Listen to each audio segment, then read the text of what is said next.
siamo assolutamente determinati.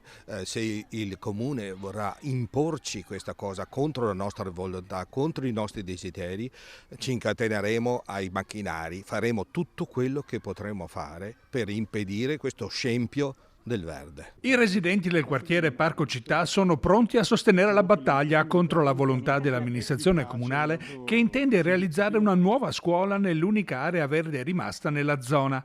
I soldi del PNRR vanno usati diversamente, ci dicono i cittadini, che hanno chiamato noi di Rete Veneta per sollevare la questione ed interessare tutte le parti politiche coinvolte. Questo qua dietro alle mie spalle è un asilo nido che lo stanno ancora ristrutturando ed è fantastico. Qua abbiamo una scuola elementare e una scuola materna che coesistono nello stesso edificio e qui in questo campetto che è considerato e descritto come parco giochi c'è un progetto del PNRR dove vogliono far costruire un asilo nido. Questo è un ultimo spazio verde del nostro quartiere, accessibile a tutti, dai bambini piccoli agli anziani, ai cani.